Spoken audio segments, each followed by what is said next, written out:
another time on Questions in the Heart, coming live your way from Faith TV. How's your day been? Thanks for joining us on your one and only program, Questions in the Heart.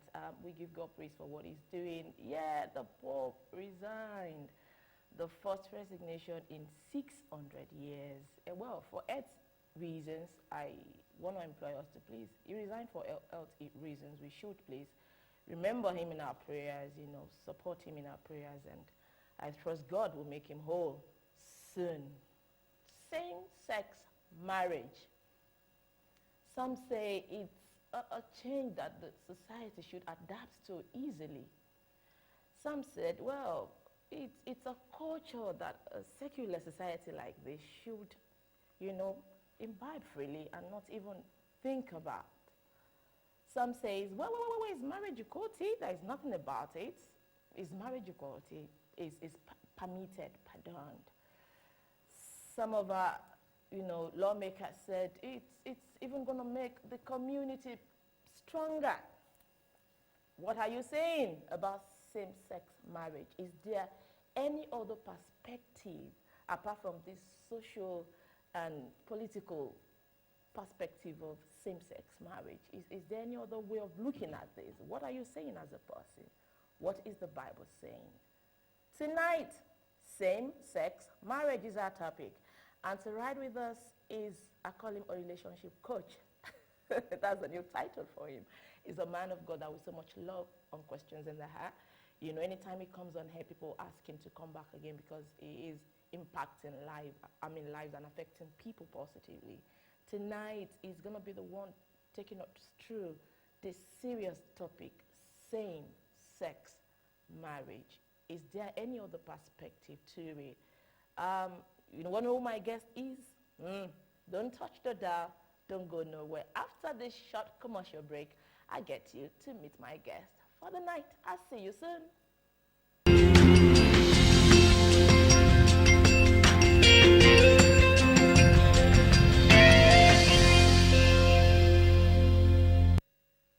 Live on www.questionsintheheart.com. Please message your friends who are not here in the UK, whatever part of the world they are. Let them log on to www.questionsintheheart.com and they'll be able to partake of this program live tonight. Sex and marriage.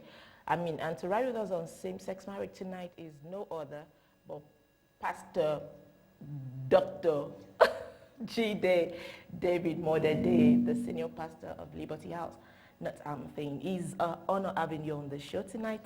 Thank you so much. You want to say hello to God's people? Thank you so much. It's so nice letting us come into your homes again today, all around the world, all the people on the TV and on the World Wide Web. I believe that we're going to have a very liberating time tonight. By the grace of God. Amen. By the grace of God. You're welcome one more time on this show tonight. Yes, you're very constant on this show. You opened the floor for us this year. Please tell us a little about the church and what is happening at YES. Tell us about your church and what is happening at YES. Okay. We're from Liberty House, okay. Christ United Ministries International, Liberty House, and we're based in Northampton, as you know. And this year, our declaration is, it's a year of testimonies. Amen. And our focus is on kingdom law for building kingdom community. Wow. Because the way you build a community is by common union, common submission to same laws, same values, same morals, and that is the thing that puts a community together. So you notice that when God wanted to start building a nation, the first thing he gave to them were laws.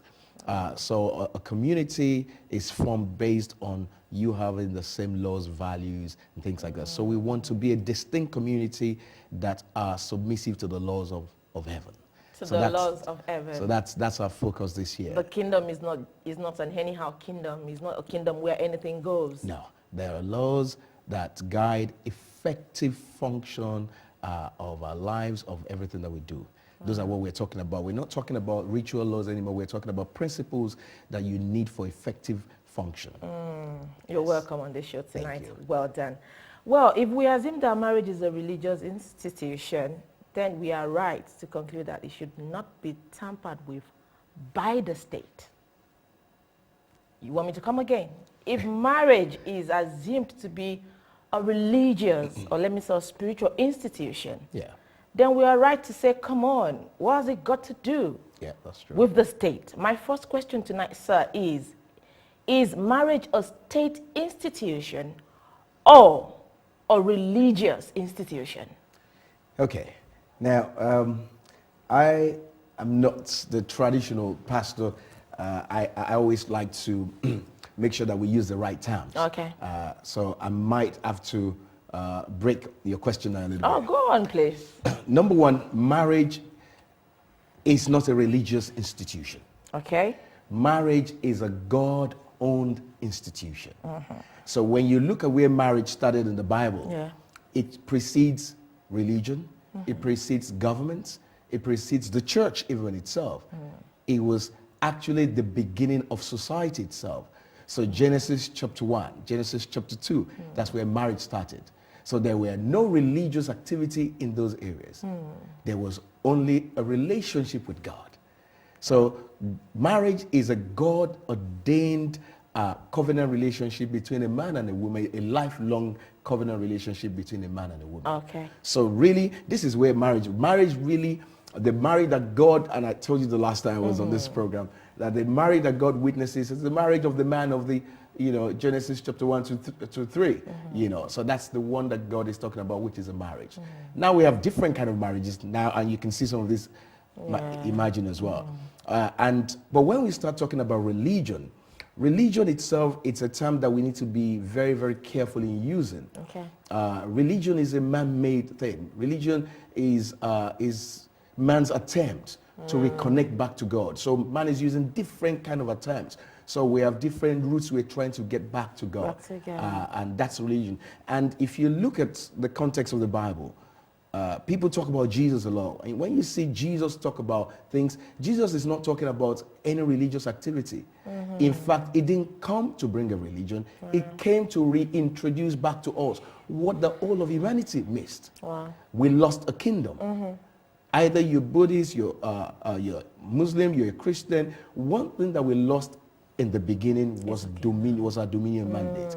And this is why Jesus came back to restore back the kingdom of God, the rule of heaven back on earth, to bring back the culture of heaven back on earth, because God's intention is to raise a community of sons on earth that will reflect the lifestyle of heaven on earth. Right. So that's where we need to get back to.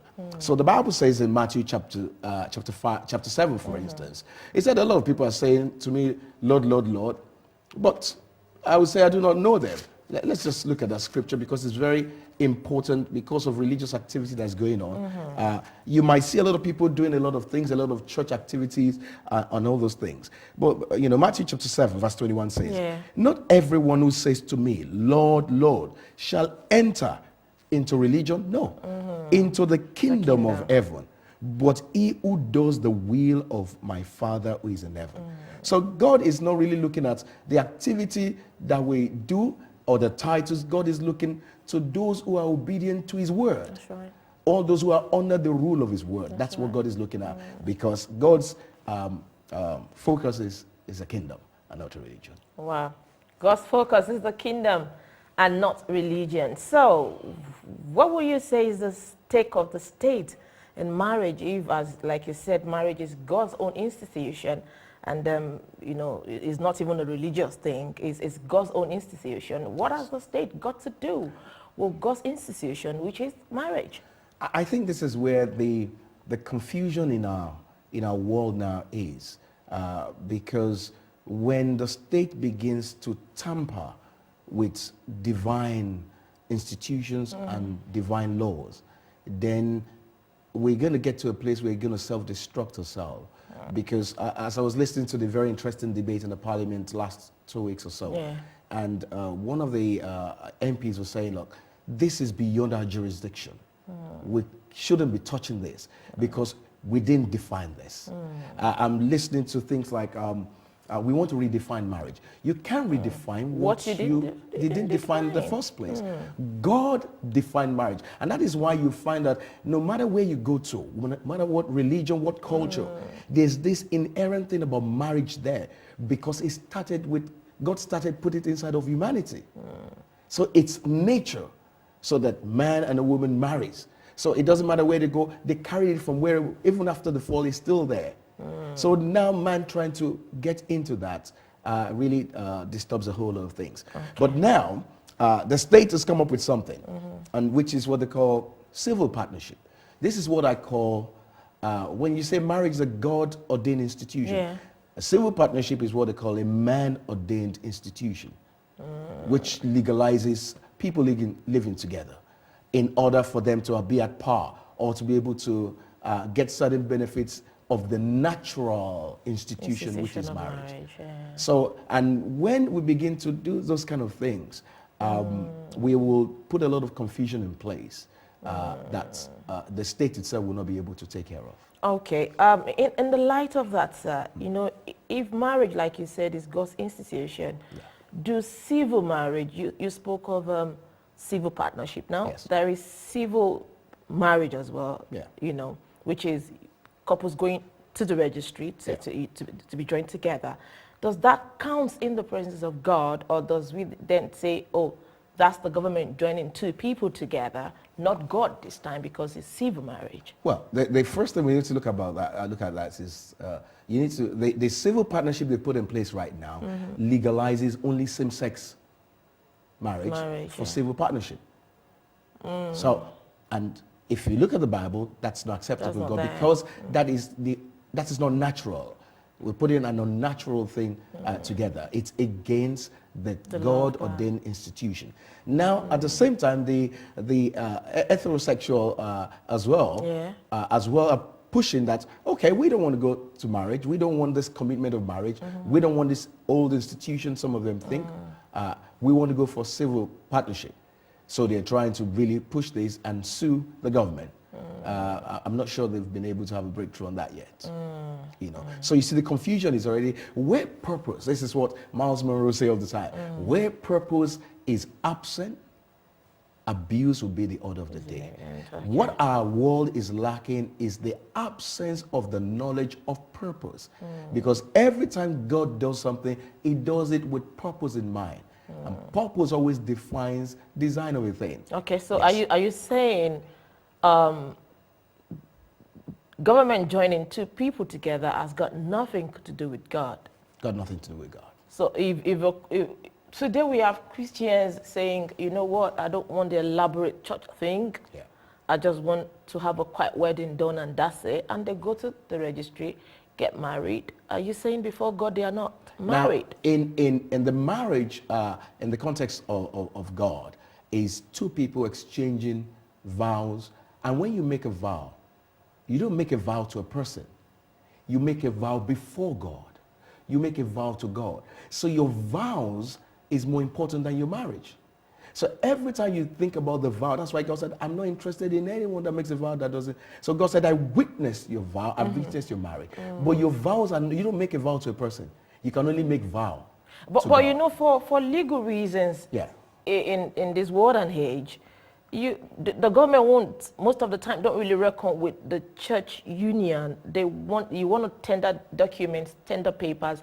They want to see the marriage certificate, you know, coordinated by the state, by the government. What the civil partnership gives to you gives you a document. That's why all you need to do in the civil partnership, you don't need to make any vows. You don't need to say anything. You just need to sign a document.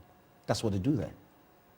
That's exactly. You mean in the civil partnership, at the registry, what you need to just do is sign the document. That's what a civil partnership I think is. They lead them to take vows as well. No, that is, I think the two things you're saying about, you can have a marriage that you do in a registry. That's what I'm asking you about now. That's a civil marriage. Yeah, civil marriage. That's what I'm talking about now. Some people don't want civil, but they want civil partnership. So all these terms are kind of different. Yeah. The civil marriage, even though you take it in the registry, you still make the vows. You still do. That's all what those I'm things. saying. Yes. God reckons with that. Is that what you're saying? You make a vow before.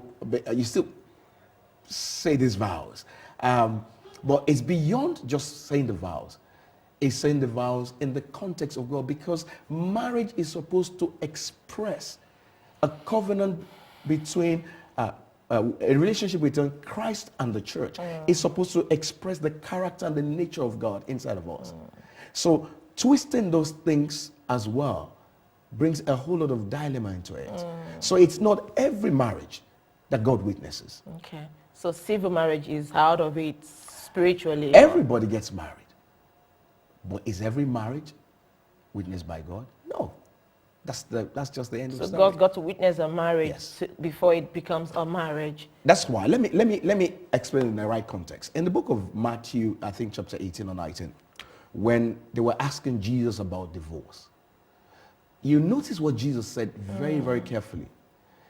It took them from where they are back to the beginning. Because Jesus said, I didn't come to do any new thing. But he took them to what it was in the beginning.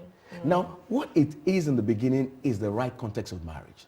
That means the man that was in Genesis chapter 1 and 2, that is the context of marriage that God is talking about. Is a person that has a relationship with God. Because for you to be able to express in the context of the church and Christ, that is what the marriage is supposed to express.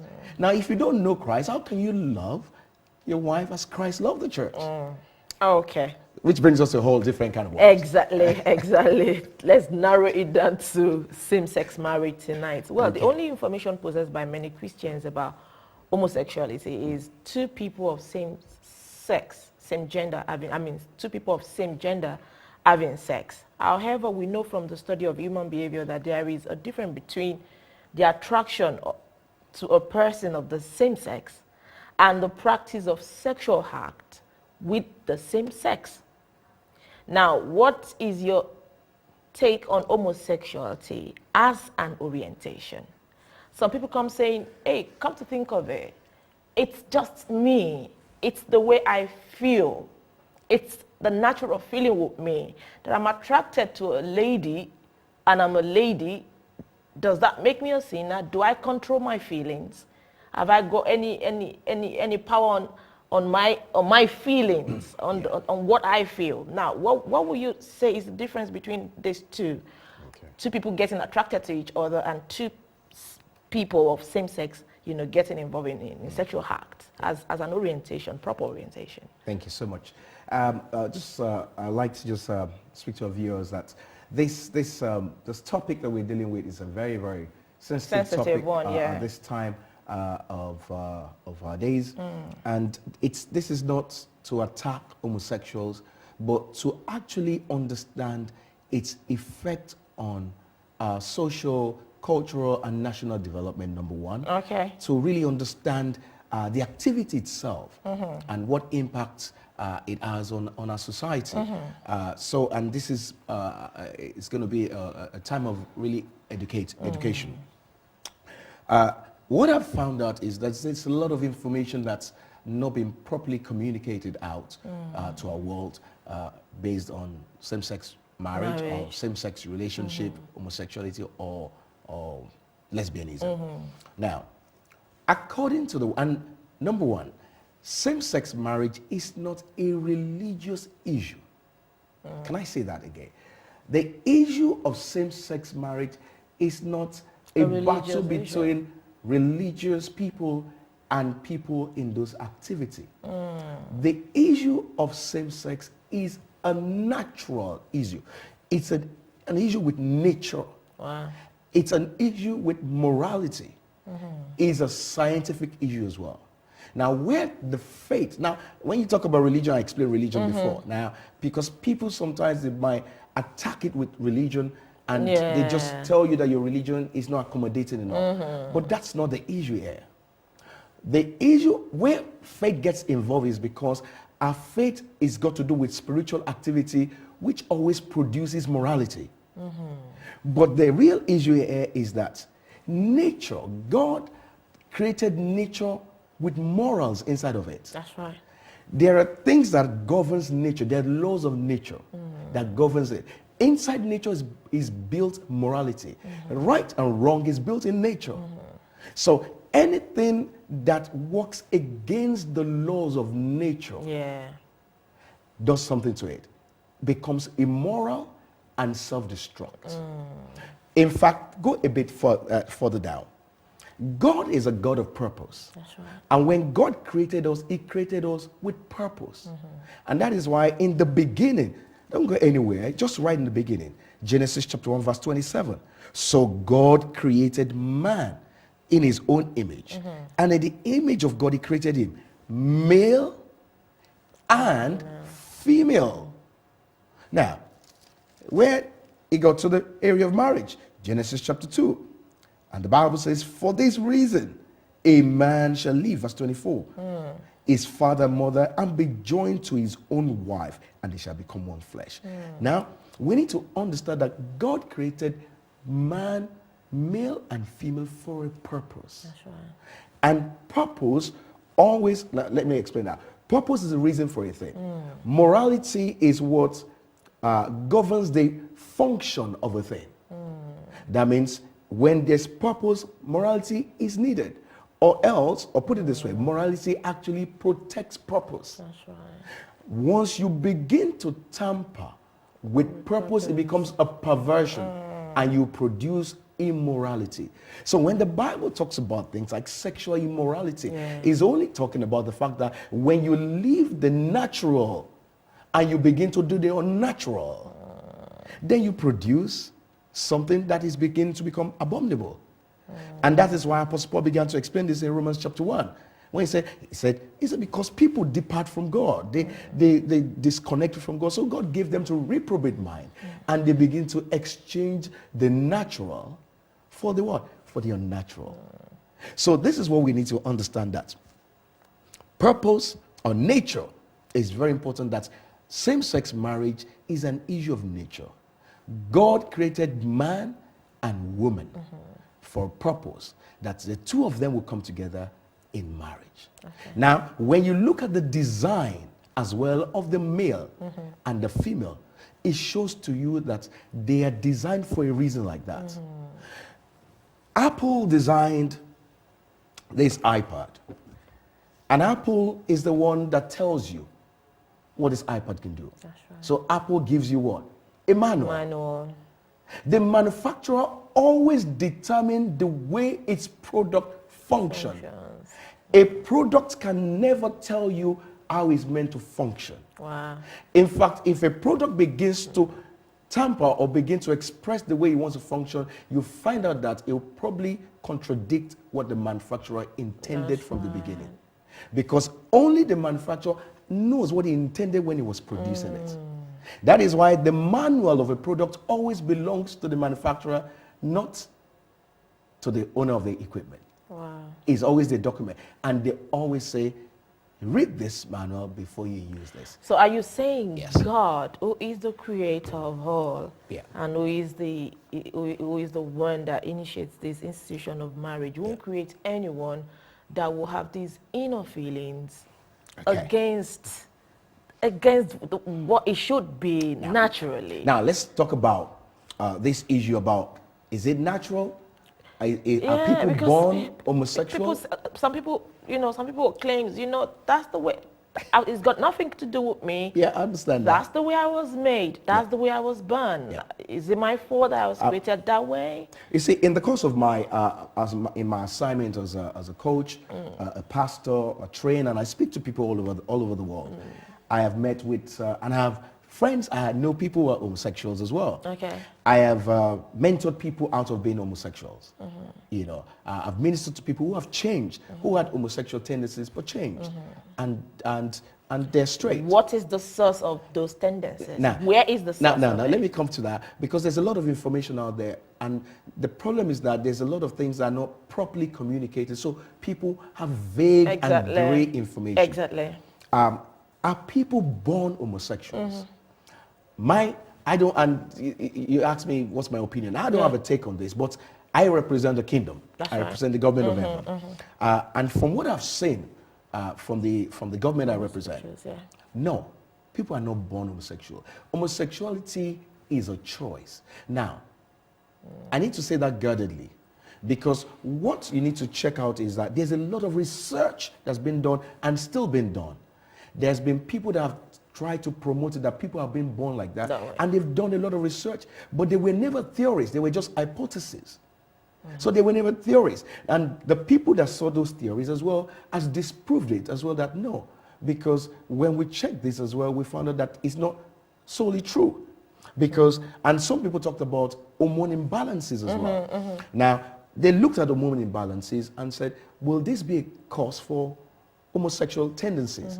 But actually, research shows it again that because you show tendencies for homosexual relationship might actually make your hormones imbalance. Now, you see two angles they look at. So they said it cannot be proven that this is what causes or the other causes it. But the most the research that are more grounded the most are behavioral and environment. The situation that people go through in their lifetime growing up, especially. People that have been abused as young children have been found to have tendencies of homosexuality. People have used homosexuality as a thing to protect them or to gain something. People have used that because of the things they've gone through. I have a testimony of a guy I was reading, and I have a whole load of them that I've been researching, loads of them that have changed. That the cure for my homosexuality, he said, was just forgiving my father. Some young sons have had fathers abuse them, or sisters or women, elder people abuse them. So they grew and began to have those tendencies. That is why you see those things can be changed as well. And there's a lot of people who have been homosexuals, and there are a lot of them, every time that they change and become straight, they change and go and have children and get married and settle down. So you can't really say that this is, the people are born with it. No. And especially when you now look at this document. Now, when you look at the Bible, you need to understand that the Bible is not a religious book. The Bible is a constitution of a government, of a kingdom for building nations. And homosexuality is not a new thing. Like people, like homosexuality is a new thing. Homosexuality is as old as the Bible. That's right. So when God wanted to raise a nation, he said, these activities are around, but these are not natural. This actually commands judgment. So he said, so he began to give them laws. That is why today, in England there, polygamy is against the law. Adultery is against the law. Because all those things, they are not healthy for society. Along the same lines, homosexuality is not picked out of that. If you read 1 Corinthians chapter 6 from verse 9, it's mentioned along all the saints as well. Because they do not help for healthy society. But it's been passed to law in the United Kingdom. It's not been passed to law yet. It's been put forward. They've agreed to put it forward, to be debated. It's still going to go to the House of Lords. Yeah. Now, David Cameron and all the people that are defending this needs to understand how does this affect national development. Let me explain something to our viewers tonight. The word economy in the Greek concept is from a word called oinokoma, which gets its root concept from house or families, household or families. That means the word economy is built actually on household. Do you know that when we put our economies together, you actually think about household? That is why when God wanted to start a society, he started with a family. And at the root of every family is a marriage. When marriage should disintegrate, society will disintegrate, and our economy will fall apart. A healthy society is a society that promotes healthy marriage, families that become nations. Yeah, but during the Commons debate last week about same-sex marriage, many Christians MP, that voted in favor of same-sex marriage, they claim it's a Christian virtue of compassion and equality. Okay, let me help you with that. Number one, Jesus said, he said, not everybody that says, Lord, Lord to me will come into my kingdom. Number two, true, Jesus is compassionate and loving, but he does not love some of our activities. For God so loved the world that he gave his only begotten Son, that whoever will believe. Yeah. And whoever does not believe is already condemned. Now listen to this. What is the love of God? God says, if you love me, obey my commandments. you obey my laws. While he said, all those people that I do not know, why don't I know them? Because they are people that practice lawlessness. So not everybody that says, I'm a Christian, It's really I know something about the Bible, that God says, I do not know them. He says, I do not know. Because you cannot, and there's some clergy as well that promote this. But my concern with that is, if we're clergy, how come we're getting different instructions? Because there's only one Bible. And the Bible is very clear on the issue of homosexuality, which is along the same lines with adultery, fornication. It mentions all those things as sin. That means what we're trying to look at here is we can literally take personal behavior against community preservation. Homosexuality, the question, does it really add to our society? Homosexuality is not going to produce another doctor tomorrow. It's not going to produce another nurse. It's not going to produce another teacher. Homosexuality is not going to produce any of that. But it's taken. And research has shown to us that the children adopted into homosexuality, which is one of the things I will prove to you that people are not born with it. Children adopted into it, it's been seen that larger percentage of them begin to have tendencies for homosexual activities. Wow.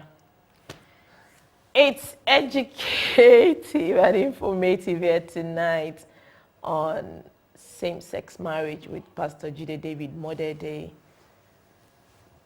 It's a war against nature.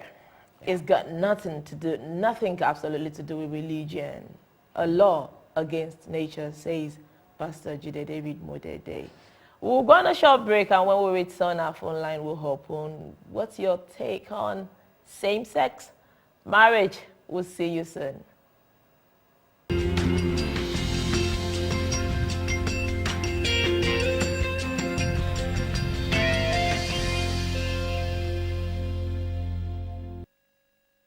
Thanks for staying with us. Well done, Pastor JD Modede. Wow. Do you think the church is treating gay people right? I think... Is the church treating them with inequality or prejudice? I think the church is, to my own view... Excuse me. I don't think the church has been well equipped enough to be able to handle the issue of homosexuality. I believe the church should be one of the places that will be the ground and the place of help for those who choose, because it's a choice as well.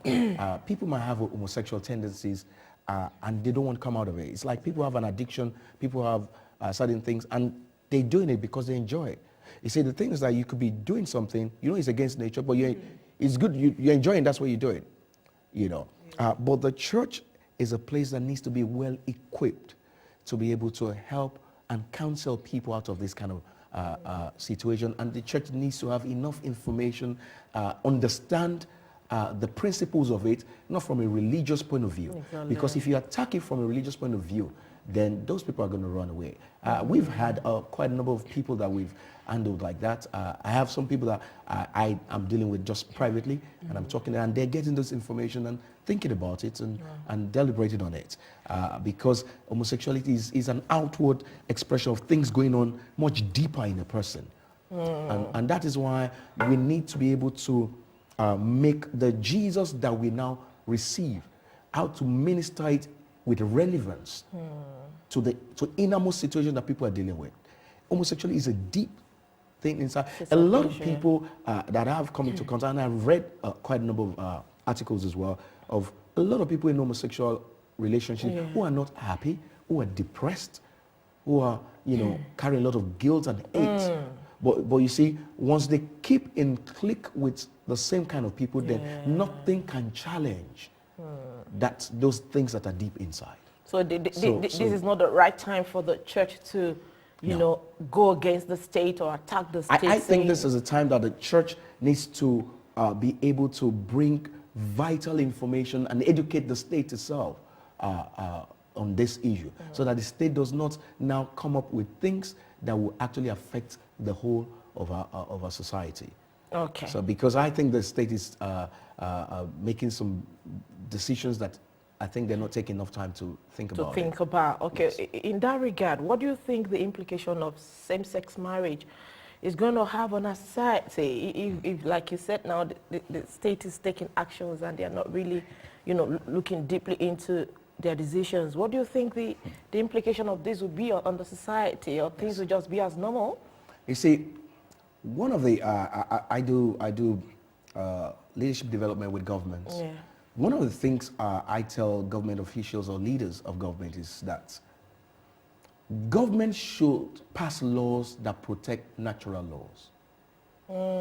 What did I say? Government are supposed to pass laws that protect natural laws. Because there's no government that can improve on the laws that God has put in place for national development.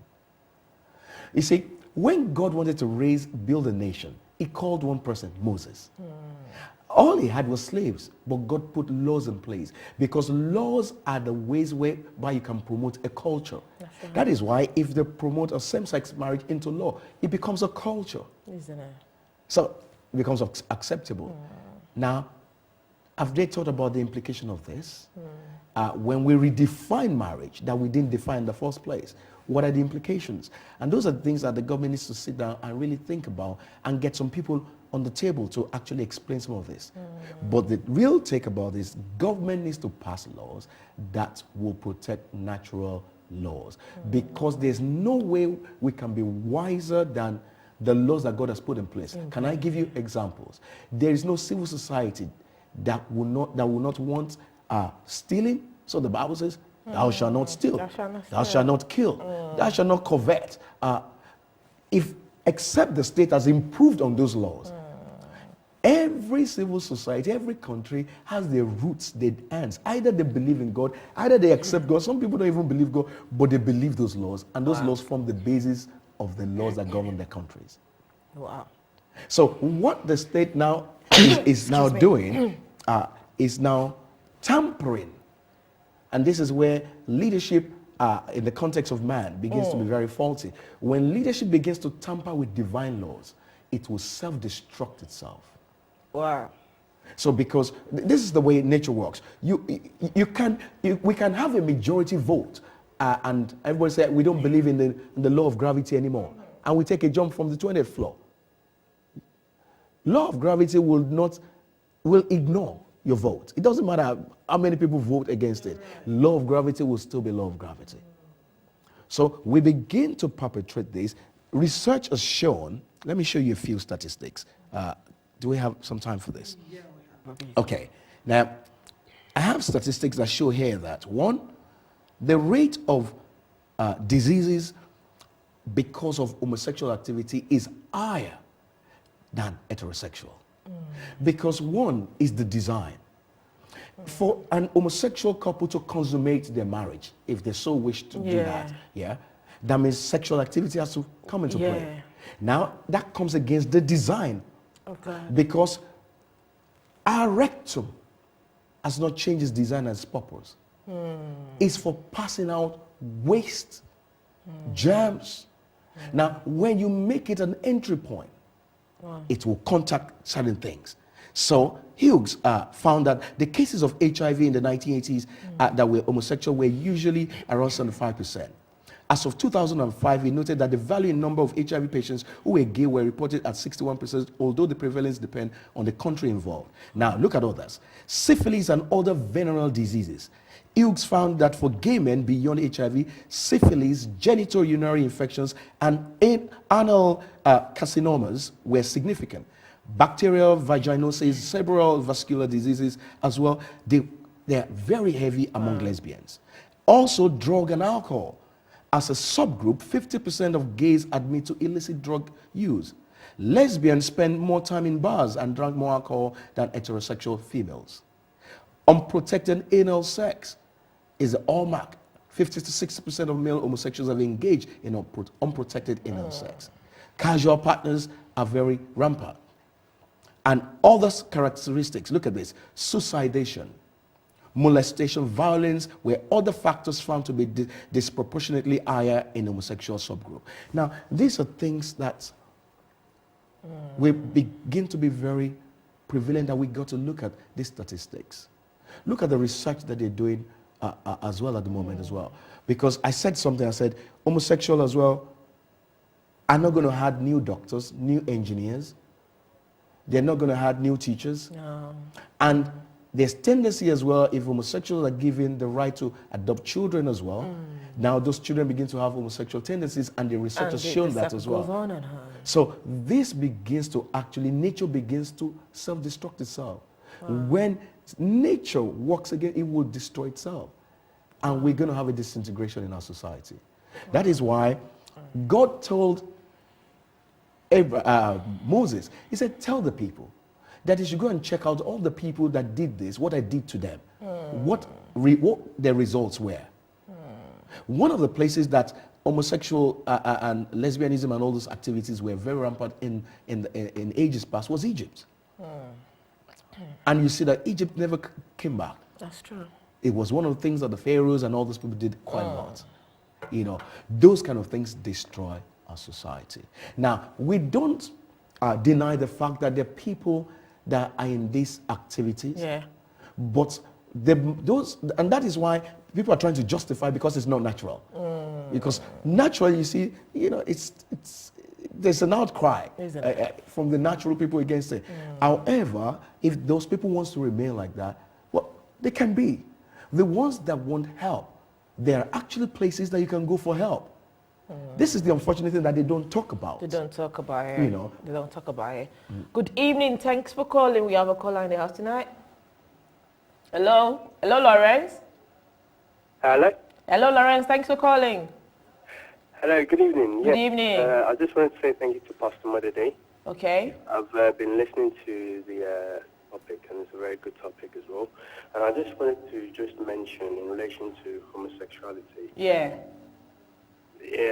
Pastor did mention that a manufacturer will make a product, and Gives a manual. Yeah. Absolutely. I think from my understanding as well, from my learning from Pastor Modede, Yeah. I just want to add that sex in itself for man is, out of all the animals made in the whole world, man actually finds it a pleasure. And the purpose of man finding it pleasure is so we can multiply and fill the world and dominate and have dominion over all animals over the world. Therefore, sex in itself, it's a function of multiplication. Therefore, it being a homosexual activity is not justifying that purpose, not justifying the purpose of multiplying and filling and dominion and being rulers of the earth. Hi, Lawrence. Hello? Okay. We can hear you. Hello? Hello? Yes, did he? Yes, that was what I was just going to add as well. And I just wanted to ask as well in relation to homosexuality. Because, okay. Hello? Hello, we can hear you. We can hear you, Lawrence. Thanks for your contribution. You got Lawrence's point. Yes, I did. And he did make a very valid point. You see, people do things, and people enjoy certain things they do. They do it for certain reasons. You know, people can do things because they said, oh, this is good for me. Yeah. But that doesn't necessarily make it right. That is good for you does not make it right. So people do things because they're getting pleasure from it, but that doesn't mean that we need to legislate it. So people know why they're doing what they're doing. And he was saying that, look, the mandate that God has given to man, God created us in his own image. Can I explain that? The image of God, let me explain, is moral nature. God created us in his moral nature to be able to actually make choices based on what? On morality and nature that he created us in. That's right. So the choices men make, they make it sometimes because it gives them certain pleasure. They derive but really, God puts us satisfaction in charge and make us be able to make decisions. We have power over our and whatever decisions you make, you're going to be responsible for the consequence. Okay, text messages are coming in now. Jennifer said, is it right for married couple to engage in anal sex? Anal sex is totally against the design. The design of the thing determines its function. It's against the design. Does it make it a sin? You see, religious people always trying to bring the issue of sin and all this kind of thing. Yeah. Let's look at it from a moral point of view before we talk about sin. You see, there's quite a number of things that the Bible didn't say it's a sin. But once it says morally it's it's not sexually acceptable. immoral, because morality is built in nature. So once it's against the design, it becomes immoral, which equals to what? Equals to a sin. Okay. Now, that is why you have all this kind of disease, because your rectum is a waste release area. So you self-destruct. God doesn't, the penalty is built into it already. Okay, okay. Hello, good evening. Thanks for calling. Hello, David. Hiya, Thanks for calling. no problem. Yeah. My question is, what would the pastor say to a person that says that he was born with the genes Okay. to be more feminine? Okay. Okay. All right, David. Now, number one, it's been found, there's research that's been done that there's no such thing as a gay gene. There's no such, they're still looking for it. So when people say they're born like that, it's not particularly true. Something went wrong. But when we come to counsel, we're able to dig deep into those things and begin now to, they notice a whole lot that men that get into homosexuality have always, they've had issues with their fathers and the women on the other side as well. Now, there's some places whereby they've said that there are hormone imbalances as well. And with hormone imbalances, that means it can be treated. That means we can balance your hormone.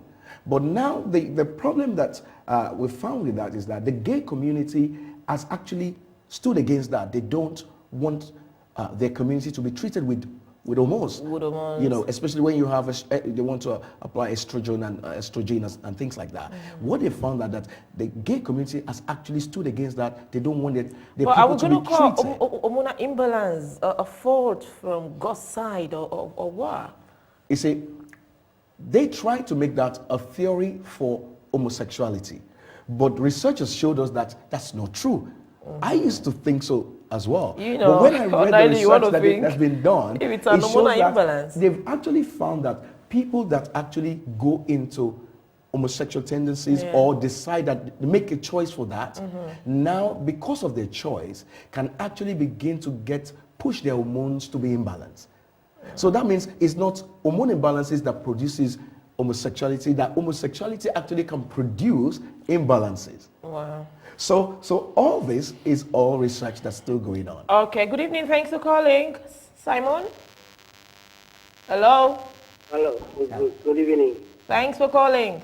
Yeah, I just want to contribute to the discussion. You know, my greatest question is that what does the Christians do when the gay law is being passed? What do we do? What do we do? Because Okay. The greatest thing is that we as Christians, we as born-again people that are today in this world now should be the problem solvers. Okay. No, and then we need to raise, the only church that is raised against gay people is the Catholic Church. And where are the bishops and where are the What is the archbishops church and where are all the pastors? We need to stand against these things. Even Thank if you. it forces us to die. Because God bless you. We appreciate your call. Our time is fast going tonight. It's- What he's asking, what do we do as a church Yes. in this case? And someone sent a text saying, what is the solution for people in the situation of same sex? Where can they find help? Some people are crying for help. Where would help come from? Exactly. Now we're talking. Now the unfortunate thing is that what they're not telling us more is that there's a lot of homosexuals who are crying for help, who need People are help. crying for help, yeah. But the minority of the people who are propagating this thing is making it look like it's natural and it's acceptable. No. When you talk to a homosexual who is truthful to himself or herself, a lesbian, he will tell you that, tell me more. They need answers why they're like that. And this is where the church needs to be more equipped. Now, they might say the Catholic Church is doing this. The church can afford to fight against these people. A fight is not against the people, it's against an activity. And you see, the way things work is this. If you fight against an idea, the idea will multiply quickly. It's called martyrdom. It's just like when Christianity was growing. The more you fought against it, the more it grew. My God. And this is exactly what the church is doing right now, because the church is just fighting against it without giving a solution. Okay. So a solution is that the church needs to put it this way. Let me explain it. The Bible says the earth was without form and void. There was confusion there. Immediately, what showed up in the midst of that? The first thing you need in a confusion or a chaotic situation is you need God. And what did God do? God brought light. Light is bringing the knowledge of purpose back into the situation. That's what we're talking about. So where people want to go to is where they're able to get good counsel, good information. And there's a lot of it online as well. There are a lot of doctors who are actually dealing with this situation, who give counsel. And churches as well needs to be equipped to give this if they so wish as well. I've seen some of my friends, people have introduced people to me that, can I help them? Because they've been isolated from the church they were in. And they said, they heard about what we were doing. And I said, please introduce them to me, because I'll be willing to talk to them. And there is evidences that people are coming out of the activity. There are a lot on of daily evidences. basis. Yes. I've got text messages coming in with speed. We might need to do another episode on same-sex marriage. Someone said, what happens when a man displays more female attributes than mannerisms? More female attributes than... Yeah.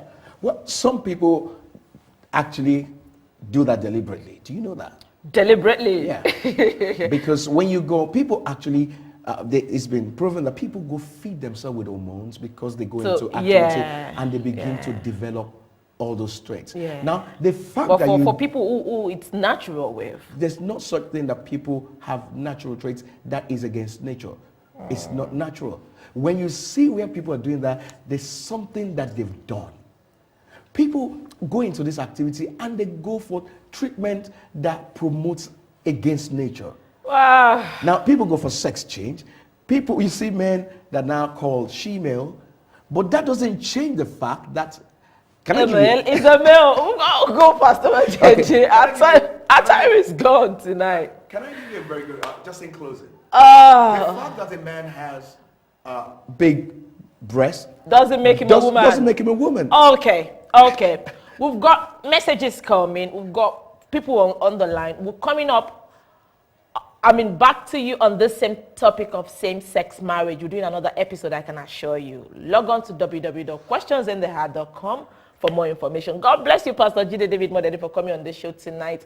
We've got to go. We'll see you next week. Watch out for another episode. Send in your questions, and we'll definitely get back to you. God bless you. Thanks for staying with us. See you next time.